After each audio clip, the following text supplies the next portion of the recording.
Mientras el aroma de las flores aún perfumaba la capilla y el ataúd de mi hijo acababa de ser cerrado, ella entró, Verónica, la exesposa que lo había abandonado hacía 15 años. Con tacones altos y un vestido ajustado, atravesó el pasillo exigiendo los 24 millones de dólares de la herencia como si tuviera derecho a ellos. Pero lo que ocurrió a continuación desenmascaró a cada persona en esa sala y desató una batalla que ella jamás esperaba perder. Pero antes de continuar, asegúrate de estar suscrito al canal y escribe en los comentarios ¿desde dónde nos estás viendo? Nos encanta saber hasta dónde llegan nuestras historias. Cuando las puertas de la capilla se abrieron esa tarde gris, mi corazón ya estaba más roto de lo que creía posible. El ataúd de mi hijo, pulido y solemne, descansaba en el altar rodeado de arreglos de flores blancas, sus favoritas. El himno que él amaba acababa de resonar por última vez entre los vitrales, dejando un silencio pesado que parecía tragar cada respiración en la sala. Fue en ese momento sagrado de dolor que ella apareció. Verónica Pike entró en la capilla como si estuviera llegando a una reunión de negocios, no al funeral del hombre que había abandonado 15 años atrás. El ruido de sus tacones de 10 centímetros rompió brutalmente el silencio, haciendo que todos los presentes se voltearan. Su vestido negro, demasiado elegante para la ocasión, abrazaba su cuerpo como una segunda piel. Pero fue su sonrisa, esa sonrisa de rincón calculada, lo que me heló la sangre. «Estoy aquí para reclamar lo que me pertenece», anunció con una voz clara y ensayada, proyectándola para que todos la escucharan. «Los 24 millones de dólares que mi esposo dejó. Como su esposa legal, tengo todo el derecho a ello». El aire fue succionado de la capilla. Algunos jadearon, otros se voltearon aturdidos hacia sus vecinos de banco. Pero yo no me giré para mirarla. Aún no. Mantuve mis ojos fijos en el ataúd de mi hijo, en la placa de latón que brillaba suavemente con su nombre. Ni siquiera había sido bajado a la tierra, y ella ya estaba allí, como un buitre, tratando de arrancar lo que quedaba de él. No fue tristeza lo que sentí en ese momento. Fue un calor intenso subiendo por mi pecho, apretando mi garganta. Una furia silenciosa que se instaló pesadamente detrás de mis costillas. Mi difunto esposo solía decir que yo tenía la paciencia de una pared de piedra. Ese día necesité cada fragmento de esa paciencia. El joven abogado de Verónica estaba a su lado, visiblemente nervioso, hojeando papeles en una carpeta azul. Su voz temblaba mientras mencionaba términos como estado civil, derechos de supervivencia y alguna cláusula que claramente no había leído con suficiente atención. Ni siquiera sabía que ella había renunciado a todos sus derechos en el acuerdo de divorcio años atrás. Miré a mi izquierda, donde Sofía Ser, mi abogada, ya estaba sacando una carpeta discreta de su bolso. Me hizo una pequeña seña. «Aún no es el momento. Solo espera», me decía su mirada. Los susurros habían comenzado a extenderse por la capilla como una ola. La entrada de Verónica no solo rompió el silencio, rompió la ilusión de paz que yo había intentado mantener ese día. Los dolientes se movían incómodos en sus asientos. Algunos miraban al suelo, incapaces de presenciar el espectáculo. Otros me miraban a mí, esperando que me derrumbara, que me quebrara ante esa afrenta. Pero no lo hice. Lentamente me giré para enfrentarla. Verónica no vaciló cuando nuestras miradas se encontraron. Había una fría confianza en su mirada, la clase que solo existe en personas que creen haber ganado antes de que la batalla comience. Levantó la barbilla ligeramente, orgullosa de sí misma. Tal vez esperaba que suplicara, llorara o armara una escena frente al altar. Pero permanecí inmóvil, y eso pareció desestabilizarla, porque su voz se volvió más alta, más insistente. «No estoy aquí para pelear. Estoy aquí para tomar lo que es legalmente mío». Finalmente hablé, mi voz más fría que la de ella, perfectamente controlada. «Tú no eres su esposa. Ya no». Por un segundo ella dudó.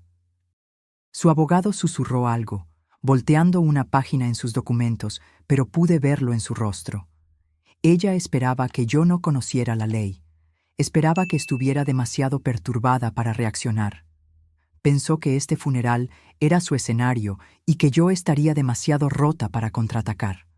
Fue entonces cuando Sofía se adelantó, silenciosa como una sombra, y le entregó al oficial de la iglesia una copia del decreto de divorcio, sellado, autenticado. La renuncia total a cualquier futura reclamación de bienes había sido finalizada hace más de una década.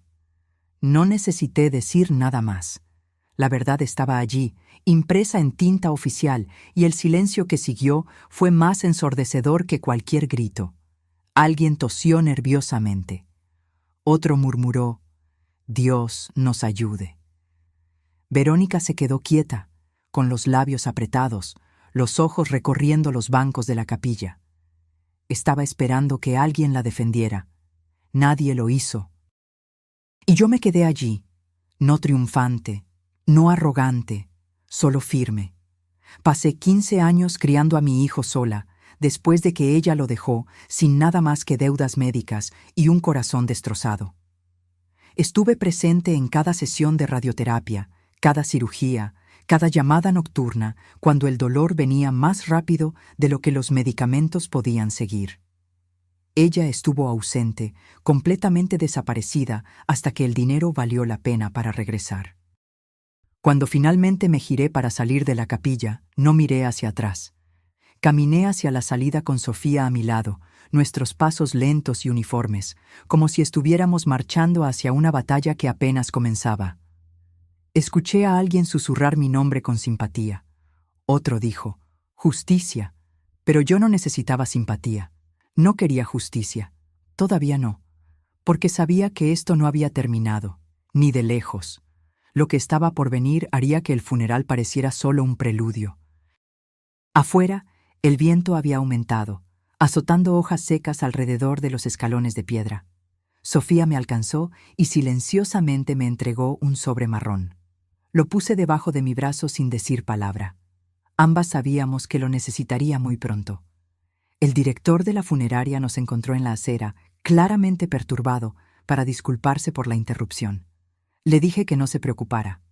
«La muerte no siempre trae dignidad», respondí. Él no supo qué decir después de eso, y yo no necesitaba que lo supiera. Entramos en el auto. Sofía condujo.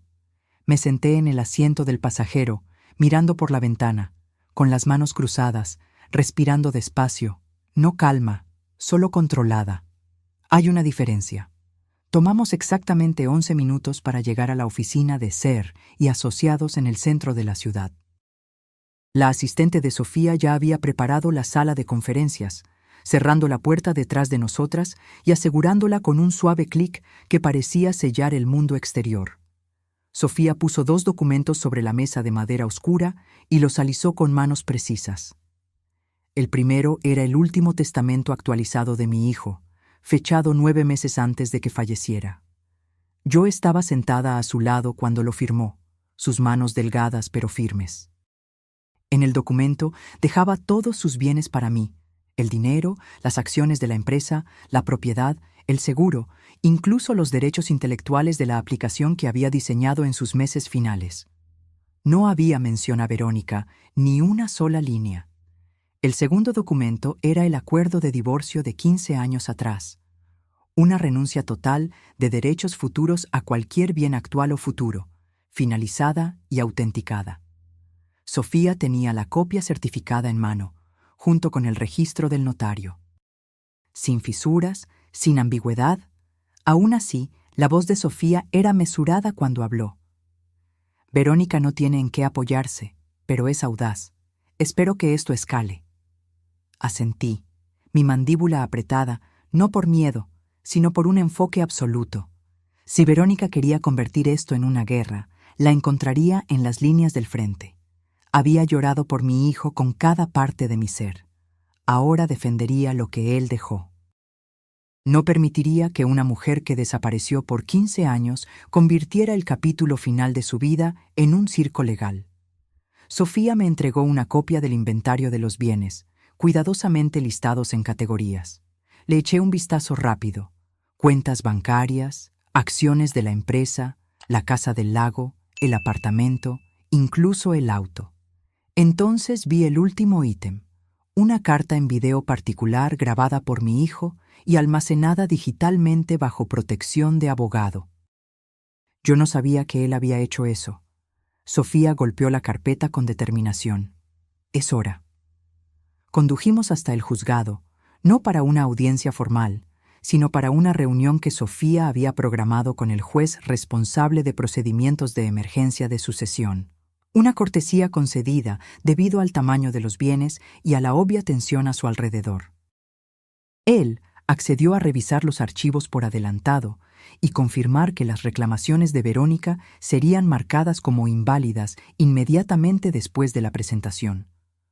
Una orden de protección temporal sobre los bienes fue emitida en 1 hora, un récord incluso para Sofía, que rara vez mostraba sorpresa, pero levantó ligeramente las cejas cuando el documento llegó tan rápido. Mientras salíamos, el cielo se había oscurecido, las nubes se cerraban como una cortina antes de una tormenta. El teléfono de Sofía sonó cuando estábamos en los escalones del juzgado. Era el abogado de Verónica.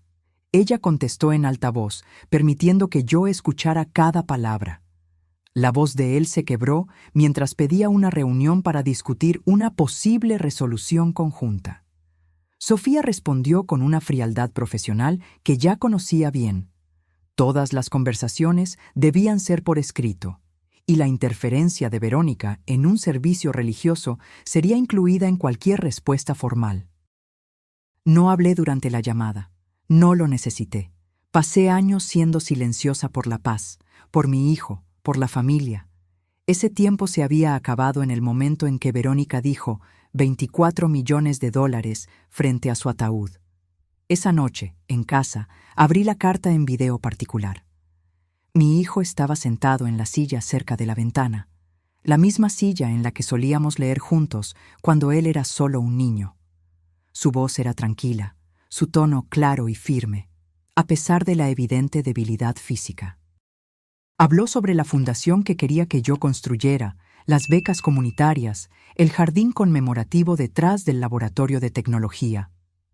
Habló sobre mí, sobre cómo lo apoyé, sobre la fuerza que esperaba que yo continuara demostrando incluso después de que él se fuera. Entonces, cerca del final, dijo algo que jamás olvidaré. Si ella regresa, necesito que te mantengas firme, no solo por mí, sino por ti. Ella se alejó de mí, pero tú, mamá, tú nunca lo hiciste. Te mereces todo lo que te dejé. Te elegí a ti. Reproduje esa última parte 2 veces, dejando que el peso de esas palabras se asentara en mi pecho como una mano, presionando firmemente, pero con ternura. No lloré. No esa noche. Habría tiempo para eso después. Ahora tenía una decisión que tomar. Abrí el cajón de mi escritorio y saqué un bloc de notas. Escribí 3 nombres. 3 personas que apoyaron a mi hijo cuando Verónica no lo hizo. 3 personas que presenciaron cosas, que sabían cosas. Una de ellas tenía acceso a registros hospitalarios. Otra había archivado los contratos de desarrollo. La tercera poseía correos electrónicos personales que nunca fueron divulgados. No se trataba de venganza, se trataba de protección. No permitiría que ella reescribiera su historia, no mientras tuviera aliento en mis pulmones, no mientras aún tuviera su voz en mis oídos. A la mañana siguiente, la noticia se extendió. No sobre el dinero, eso vendría después, sino sobre lo que sucedió en la iglesia, sobre la entrada de Verónica, sobre el enfrentamiento, sobre el silencio que siguió. Mi teléfono sonó antes del amanecer. Viejos vecinos, primos lejanos, personas de las que no había sabido en años llamando para preguntar cómo estaba. Pero por debajo de la preocupación, podía oír algo más. Curiosidad, vacilación, un ligero tono de cuestionamiento en sus voces, como si no estuvieran seguros de qué lado de la historia creer todavía. No devolví las llamadas. Me senté a la mesa de la cocina con una taza de café negro y observé el cielo clarear sobre el patio, el mismo patio donde mi hijo había jugado cuando era pequeño, donde habíamos hecho barbacoas los fines de semana, donde planté "No me olvides" a lo largo de la cerca durante su primera ronda de quimioterapia. Era un espacio tranquilo, un buen lugar para pensar. Pero la tranquilidad no duró. Alrededor de las 10 de la mañana, Verónica publicó una foto, una imagen recortada de mi hijo de años atrás, una que ella no tenía el derecho de compartir. La leyenda era corta: con el corazón roto por decir adiós al amor de mi vida, que se haga justicia. Entonces vinieron los comentarios. La mayoría eran de personas que no sabían o no les importaba saber la verdad. Personas que tomaron su versión de la historia y la esparcieron como fuego en paja seca. Había emojis de simpatía, palabras como valiente e injusto y trágico. Algunos mencionaron abogados. Uno dijo que ella debería luchar por lo que era de ella. Fue en ese momento que las cosas cambiaron. Ya esperaba una batalla legal. Ya había asegurado los documentos. Pero esto era algo diferente. Esto era público. Era imagen. Y si había aprendido algo en la última década, era que la gente cree en lo que ve primero, incluso si es una mentira completa. Le envié un mensaje a Sofía. La respuesta llegó rápida como un rayo. Ya lo estamos monitoreando. Estamos preparando una línea de tiempo para su divulgación. En una hora, la CFO de mi hijo, Jimena, llamó para decir que había recibido 2 llamadas de periodistas preguntando sobre la viuda. Jimena dijo esa palabra con un amargo apretón que aprecié profundamente. Le dije que esperara. No íbamos a reaccionar. Íbamos a responder. Y hay una diferencia fundamental entre esas 2 acciones. Al mediodía, conduje al centro para reunirme con Sofía. Ella había reservado una sala tranquila en una biblioteca privada que solía ser un banco. Paredes gruesas, a prueba de sonido. No queríamos oídos indiscretos. Lo que teníamos que preparar ya no era solo legal, era reputacional. Sofía presentó el plan en 3 partes. Primero, confirmar la posición legal con la orden temporal del juez e iniciar el proceso para una moción permanente para bloquear la interferencia de Verónica. Esa parte ya estaba en marcha. Segundo, reunir todas las evidencias personales que mi hijo dejó y toda la documentación de las personas en su círculo íntimo. Jimena tenía correos electrónicos y horarios que probaban que Verónica jamás apareció durante su enfermedad. Miguel tenía registros autenticados del divorcio y de los acuerdos de propiedad. Daniel, el enfermero de la UCI, tenía una declaración por escrito sobre la semana final, incluyendo la visita que Verónica nunca hizo. Tercero, y esa era la parte que Sofía todavía no me había dicho, preparar un evento público. No solo un comunicado de prensa o una petición legal, sino algo real, visible, un compromiso público con la fundación que mi hijo quería crear. Sofía creía que la mejor defensa no era solo un juzgado, era una multitud, y no estaba equivocada. Elegimos una fecha para 3 días a partir de ese momento. El lugar, la principal sala de conferencias en el ayuntamiento de la ciudad. El alcalde ya había expresado apoyo a la fundación meses antes, cuando mi hijo aún estaba vivo y discretamente sentando las bases. Aún teníamos las cartas, los permisos, todo lo que él había arreglado. Simplemente estábamos dando continuidad a lo que él comenzó. Pero yo no estaba interesada en montar un espectáculo. Le dije a Sofía que todo debía permanecer centrado en él, no en Verónica, no en mí. La causa, la misión, el impacto comunitario, eso era lo que importaba. Aún así, sabía que Verónica vendría y necesitaba estar lista. Esa noche, visité el antiguo despacho de tecnología donde mi hijo solía trabajar. Las luces estaban apagadas, los muebles cubiertos. El equipo se había mudado después de la adquisición, pero Jimena aún tenía las llaves. Me encontró al frente y me llevó a su vieja mesa. La silla todavía estaba allí, así como la taza con una astilla en el asa, la pizarra con notas semi-borradas sobre la funcionalidad de la aplicación, en su caligrafía que yo reconocería entre miles. Jimena me entregó un pendrive sin decir mucho, solo presionándolo en mi mano con un gesto determinado. Dentro estaban los últimos 2 meses de correos electrónicos privados de mi hijo. Ella había filtrado todo lo que era irrelevante. Lo que quedó eran comunicaciones sobre la fundación, sus instrucciones médicas finales y sus últimos contactos con consejeros legales. Más tarde, esa noche, me senté en mi propio escritorio, el mismo en el que solía corregir trabajos cuando yo enseñaba en 2º grado, y abrí el pendrive. Había 3 correos marcados con estrellas rojas. Uno para Sofía, uno para Jimena, uno para mí. El que era para mí nunca fue enviado. Lo había guardado como borrador. Decía: «Mamá, si estás leyendo esto, yo ya me fui. Y si ella aparece, sé que será difícil, pero necesito que recuerdes que tú eres la única que se quedó. Estuviste allí cuando no podía caminar, cuando no podía dormir, cuando era más tubos que piel. Tú nunca saliste de la habitación, así que no dejes que ella reescriba lo que tú y yo vivimos.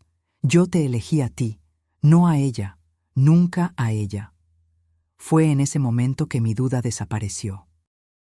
No es que hubiera planeado rendirme, pero algo dentro de mí se calmó. Había cargado con dolor y furia toda la semana. Ahora tenía claridad. Verónica quería usar la opinión pública como arma. Yo levantaría la verdad, no solo en el juzgado, sino frente a cada persona que había visto su publicación y creído la mentira. 3 días después del funeral, entré al ayuntamiento por la entrada trasera. Sofía lo había arreglado así: menos ruido, menos ojos. El auditorio ya se estaba llenando de gente: prensa local, inversores de tecnología, líderes comunitarios. La oficina del alcalde había confirmado su presencia, no para dar un discurso, sino para mostrar apoyo. Eso importaba más. El evento era simple en el papel: una dedicación, el lanzamiento público de la Fundación Conmemorativa Holbrook. Pero todos sabíamos que era más que eso. Era un mensaje. Las sillas se dispusieron en filas frente a una pantalla de proyección. Una pancarta estaba colgada cerca del frente: un legado de propósito. El rostro de mi hijo estaba en el programa, sonriendo de esa manera discreta que él siempre tenía cuando estaba orgulloso, pero no quería atención. Esa sonrisa hablaría por él ahora. Sofía y Jimena se encargaron del registro de la prensa. Miguel estaba posicionado cerca de la mesa lateral con carpetas legales. Daniel, el enfermero, se ofreció a acompañar a los invitados mayores. Todos tenían un papel. Todos entendían lo que estaba en juego. A las 10:02 las puertas se cerraron. A las 10:05 Sofía subió al podio y golpeó el micrófono una vez. No sonrió. No estaba allí para encantar a nadie. «Buenos días. Estamos aquí para honrar la visión y los valores de un hombre que vivió con una brillante discreción y dejó un plan para tener un impacto. Lo que verán hoy no es sobre pérdida, es sobre intención, sobre claridad, sobre verdad».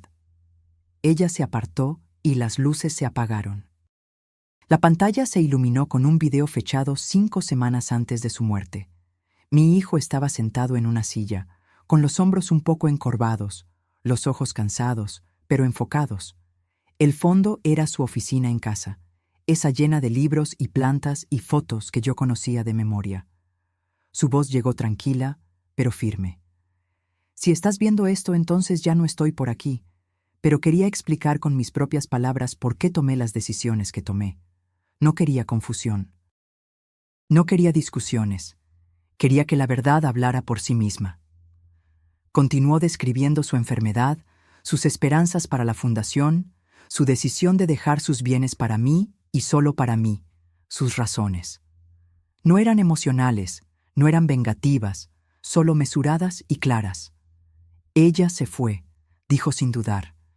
«Cuando más la necesitaba, no estaba. Y cuando construí algo que valía la pena volver, ella regresó. No puedo permitir que eso defina mi legado. Estoy eligiendo a la persona que nunca se fue». La sala se quedó en silencio absoluto cuando el video terminó. Ninguna tos, ningún movimiento, solo inmovilidad. Me levanté, no porque quisiera, sino porque tenía que hacerlo. Caminé lentamente hasta el podio, sintiendo el peso de todas las miradas. Había hablado en aulas por 30 años. Había dado elogios fúnebres, brindis de cumpleaños y discursos de jubilación. Pero este momento era diferente. No se trataba de celebración. Se trataba de trazar una línea definitiva en la arena. Agradecí a todos por estar allí. Reconocí la presencia del alcalde. Luego leí los nombres de los primeros beneficiarios de la beca. Leí los nombres de las escuelas locales que recibirían apoyo tecnológico. Describí el fondo de ayuda médica de emergencia que llevaría el nombre de mi hijo. La audiencia escuchó atentamente. Nadie interrumpió. Entonces abordé la situación directamente. Algunos de ustedes pueden haber visto publicaciones en línea, escuchado rumores, leído comentarios. No responderé a chismes, responderé con evidencia. Jimena atenuó las luces de nuevo. La pantalla mostró correos electrónicos de mi hijo, etiquetados, fechados, comunicaciones verificadas con Sofía, con Jimena, conmigo.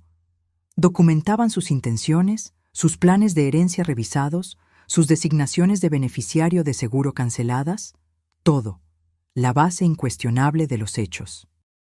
Luego, vinieron documentos legales digitalizados, el decreto de divorcio, el acuerdo firmado, la renuncia de derechos. Resaltado en amarillo, la línea donde Verónica había firmado su consentimiento total para renunciar a cualquier reclamación futura. Finalmente, la última diapositiva, una captura de pantalla de un correo electrónico que Verónica había enviado a un amigo cercano 6 semanas antes del funeral. El mensaje había sido reenviado anónimamente a la oficina de Sofía.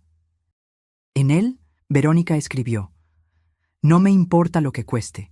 Estoy volviendo para tomar lo que debería ser mío. Él me lo debía. Y si su madre quiere una guerra, estoy lista». Miré a la audiencia. Esa era su historia. Esta es la mía. Y esta fundación, este trabajo, este legado, pertenece al hombre que lo ganó. No a la que lo dejó. No a la que regresó cuando los titulares aparecieron. Algunas personas aplaudieron, luego algunas más. Cuando volví del podio, toda la sala estaba aplaudiendo. No sonreí. No me incliné. Solo asentí una vez y regresé a mi asiento. Verónica estaba allí. La había visto llegar tarde. Se sentó en la última fila, con gafas de sol, los labios apretados. Cuando las luces volvieron, se levantó y se fue. No hizo una escena. No habló. Pero sus tacones resonaron fuerte contra el suelo mientras se iba, como si quisiera ser escuchada, como si quisiera que alguien la persiguiera. Nadie lo hizo. Sofía se inclinó hacia mí. Ella va a contraatacar. No respondí. No lo necesité. Lo intentaría, y nosotras estaríamos listas. Después de que el evento terminó, la gente se me acercó, me estrechó la mano, me contó historias sobre mi hijo que nunca había oído antes. Un compañero de la universidad, un mentor de una incubadora de tecnología, un padre cuyo hijo había recibido clases gratuitas de la aplicación que mi hijo construyó en su último año. Esa tarde, una foto del evento apareció en las noticias. Yo parada en el podio, una mano en el atril, la otra sosteniendo el programa. El rostro de mi hijo a mi lado en la pantalla. La leyenda decía: «Una madre protege el legado de su hijo». Y eso era exactamente lo que yo había hecho. Públicamente, claramente, sin gritar, sin enojo, pero con cada hecho afilado como una cuchilla. A la mañana siguiente, me desperté al silencio. Sin nuevos mensajes, sin llamadas perdidas, sin correos electrónicos de Sofía, pero no confundí la quietud con la paz. Era el tipo de silencio que viene antes de que algo se rompa. A las 8:30, Sofía me envió un único mensaje: «Mantente alejada de las redes sociales». Su tono siempre era controlado, pero pude sentir la urgencia detrás de esas 4 palabras. Obedecí, pero no necesité preguntarme por mucho tiempo. Jimena llamó 30 minutos después. Verónica publicó algo, un clip de video. Ediciones recortadas de tu hijo fuera de contexto. Hace que parezca que se arrepintió de haber cambiado el testamento. Cerré los ojos y respiré hondo. El evento en el ayuntamiento la había sacudido. Ahora estaba jugando sucio. Esa tarde, Sofía y yo nos reunimos de nuevo en la misma sala privada en el antiguo edificio del banco. Ella ya había descargado el clip, hecho una copia de seguridad, lo había transcrito y tenía un equipo verificando sus ediciones. No había filmación completa para emparejar, ningún registro de esas palabras en ningún archivo bruto. Era una fabricación, pero era lo suficientemente sutil como para engañar a las personas que querían creerle. Sofía volteó la pantalla de su laptop hacia mí y presionó reproducir. La voz de mi hijo se escuchó, pero las frases fueron cortadas, reorganizadas, las pausas eliminadas. Él parecía inseguro, abrumado. Luego la voz de Verónica se superpuso. Ella hablaba gentilmente, con falsa simpatía, pero cada palabra implicaba que yo había manipulado a mi hijo para excluirla. Incluso había titulado el video, "Que la verdad sea escuchada". Ya estaba siendo compartido en todos los rincones de Internet. Los comentarios cambiaron rápidamente. Extraños la llamaban valiente, otros me llamaban codiciosa. Algunos sugirieron que yo había aislado a mi hijo durante su enfermedad, alejado a sus amigos, cortado el contacto con su exesposa por celos. Las mentiras crecen rápido en el terreno correcto. Pero no entramos en pánico. Sofía ya tenía el siguiente movimiento planeado. La primera parte del plan de Sofía era simple. Divulgaríamos el video completo en cuestión, la versión intacta, con marca de tiempo, grabada en una sola toma. Miguel tenía el original en un drive seguro, protegido por contraseñas y autenticaciones que probaban su integridad. La segunda parte requirió más coordinación.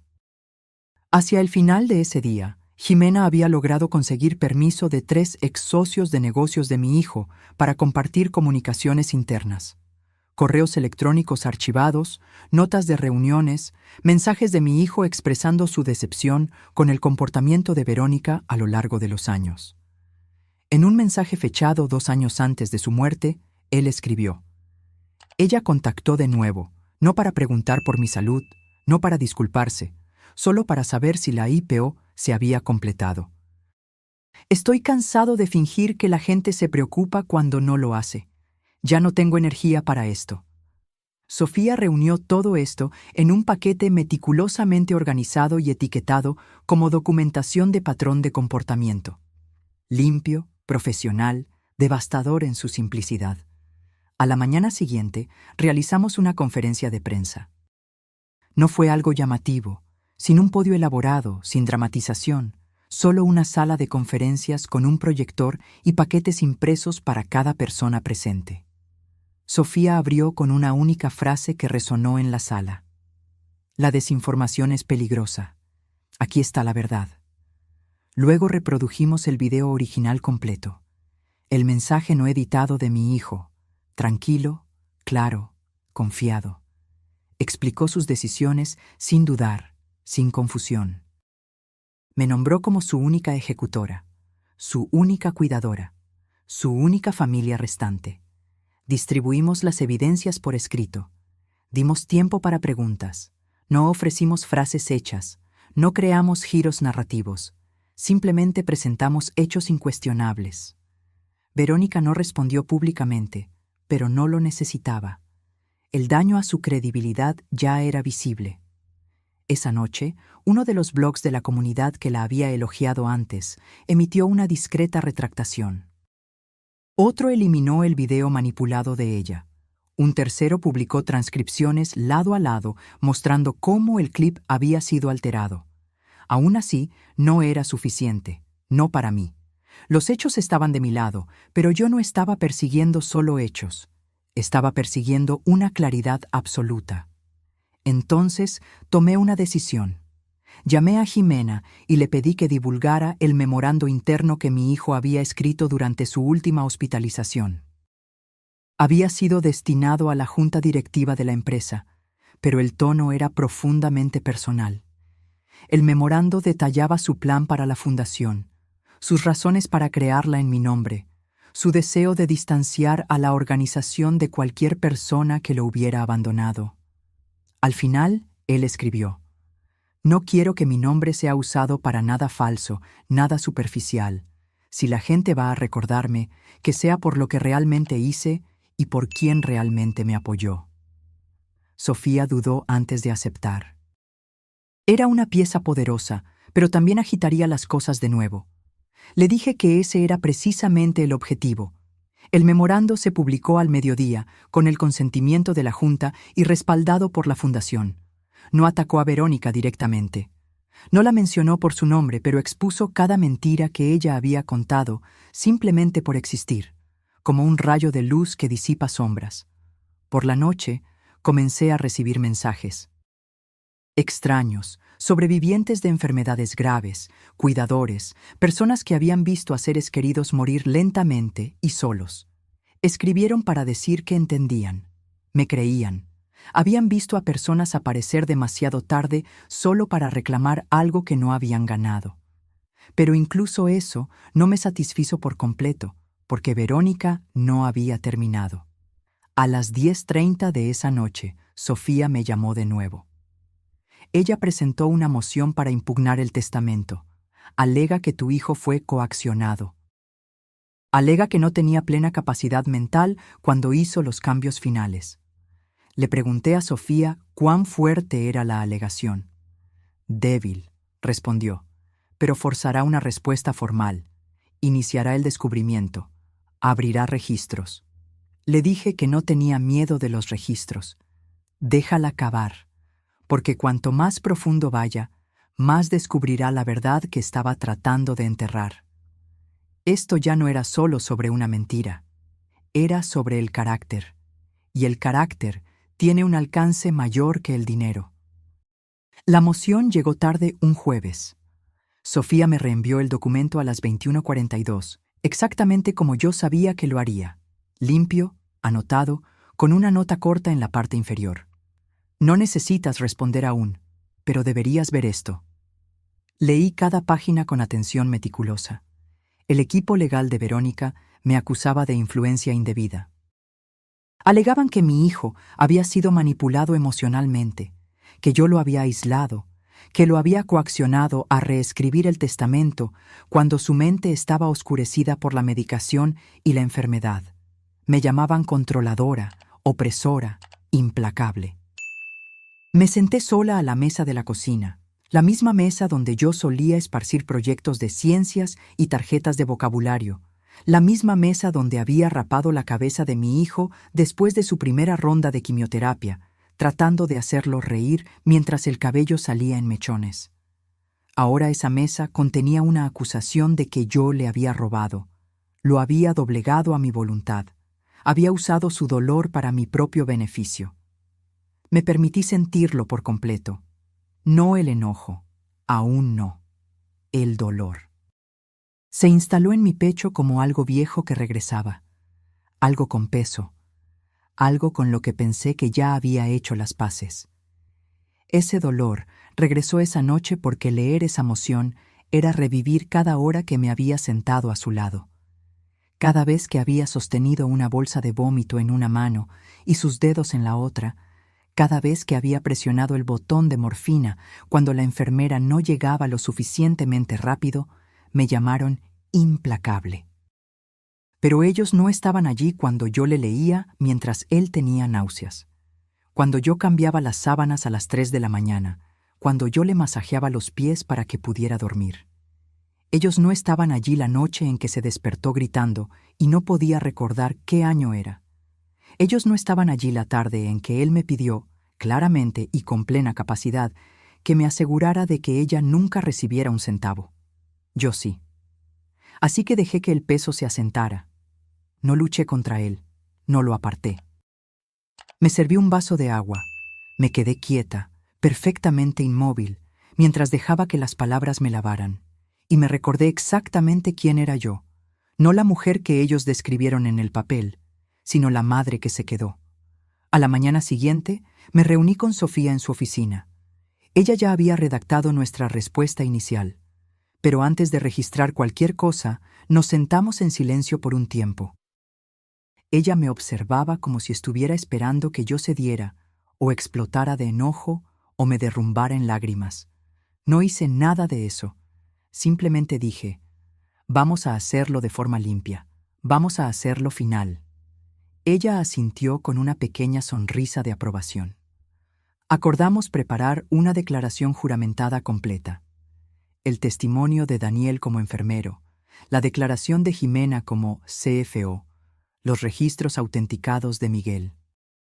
Incluiríamos toda la cadena de correos electrónicos que documentaba las peticiones de mi hijo, su grabación de voz, su memorando particular, todo. Pero yo no quería que el siguiente paso fuera solo legal. Necesitaba algo más. Le dije a Sofía que quería escribir una carta, no para el juzgado, sino para la fundación, para la comunidad. Ella dudó brevemente, pero accedió. Ese fin de semana me senté con un bolígrafo y escribí a mano. Lo mantuve simple. Yo no soy la voz de mi hijo, pero soy el eco de lo que él creía.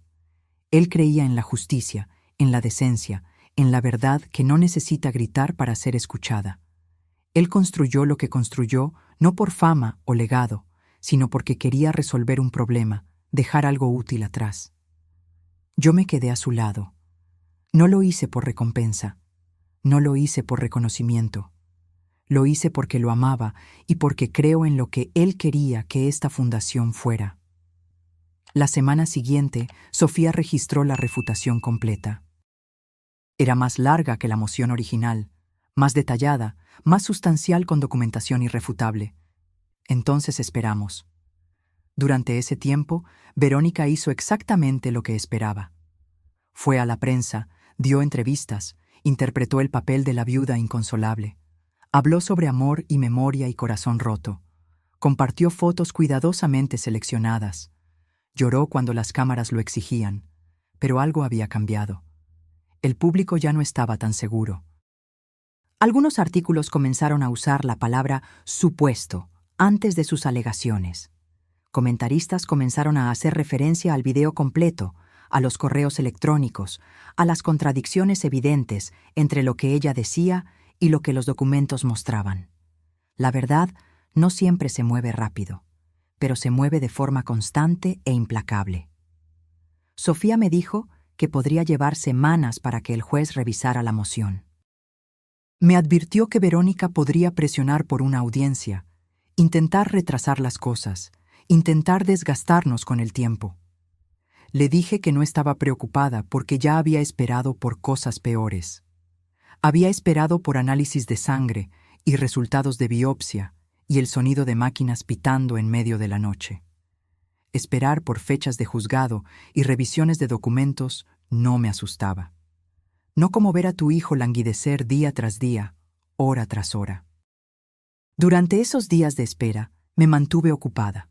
Pasé las mañanas en la oficina de la fundación, revisando propuestas de becas, reuniéndome con el nuevo director, armando paneles de evaluación.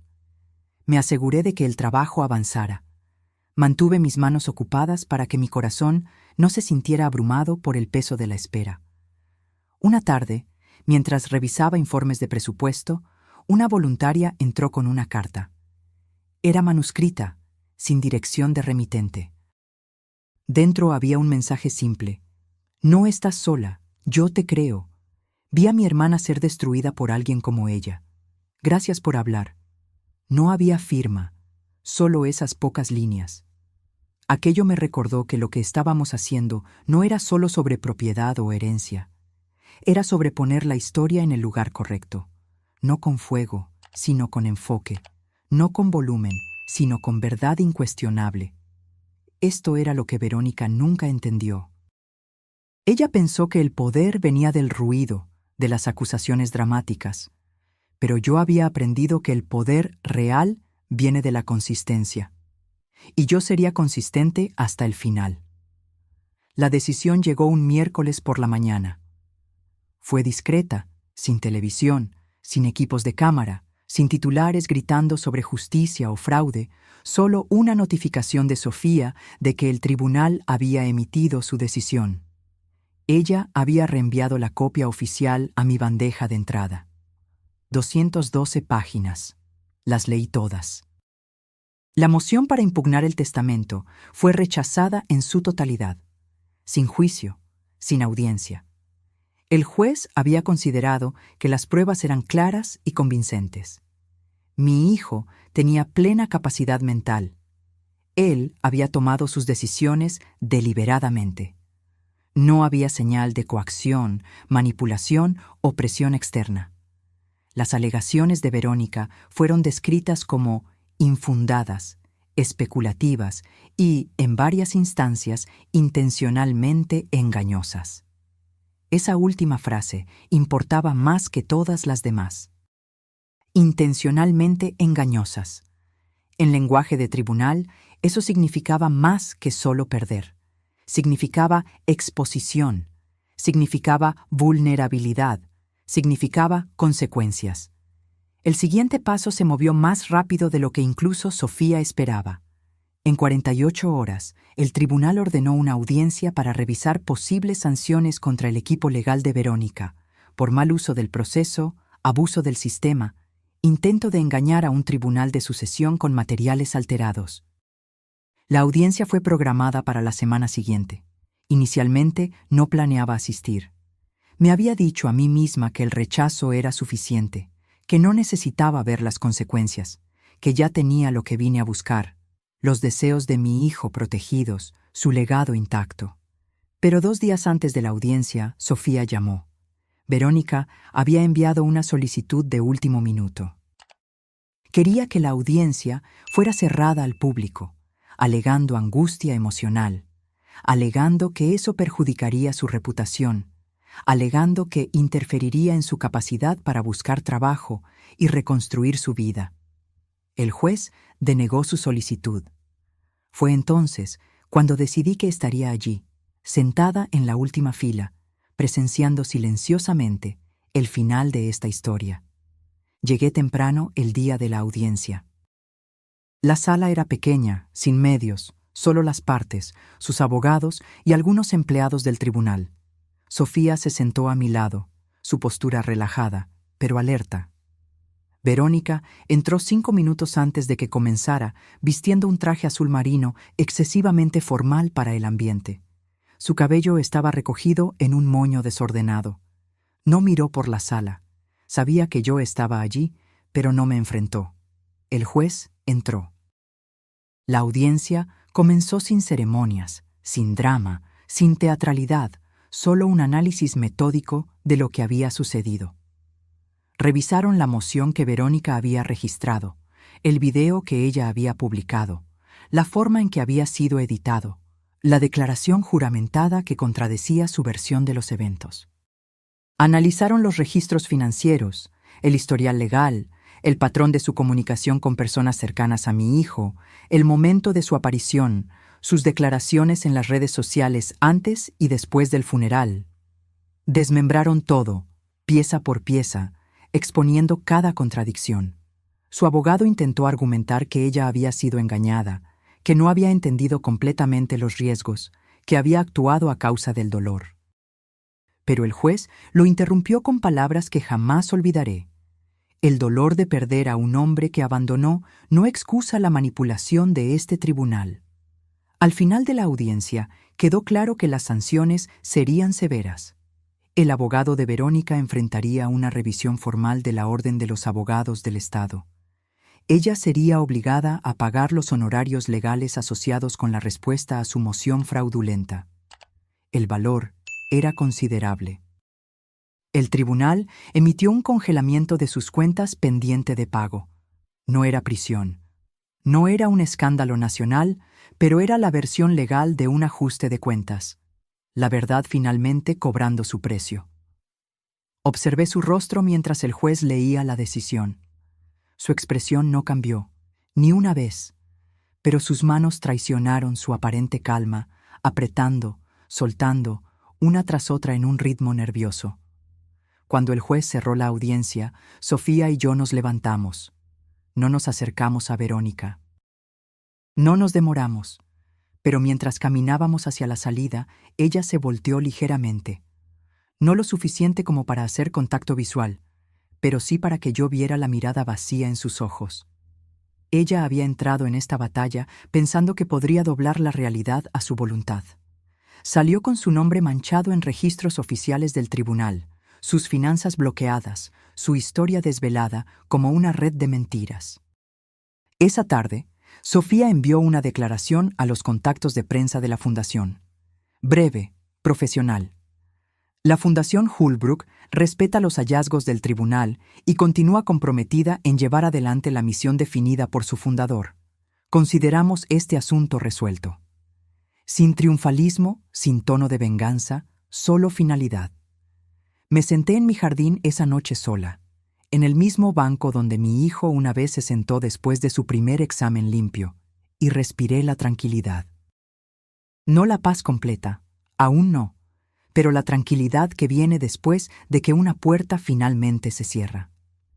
En las semanas siguientes, la fundación floreció. Recibimos más ofertas para asociaciones de las que podíamos aceptar. Los primeros beneficiarios de las becas ya estaban siendo seleccionados. El jardín conmemorativo, detrás del laboratorio, comenzaba a tomar forma. En cuanto a Verónica, ella desapareció de la vida pública tan completamente como había desaparecido de la vida de mi hijo 15 años antes. Sin más publicaciones, sin más entrevistas, sin más cartas o correos electrónicos o intentos de contacto. Un día recibí una correspondencia, un sobre simple, sin remitente, solo mi nombre al frente. Dentro no había carta, solo una foto antigua de mi hijo de niño y un pedazo de papel con una única palabra. Perdón. No respondí. No había necesidad. Ese capítulo estaba cerrado, no con un grito o una celebración, sino con la calma certeza de quien protegió lo que importaba. Aún recibo cartas de mujeres que nunca conocí, de hijas viendo a sus madres sufrir, de madres viendo a sus hijos volverse extraños. Ellas no piden magia, solo verdad. Y yo se la doy, simple e inquebrantable. No estás sola, nunca lo estuviste. Tu historia no termina con el abandono.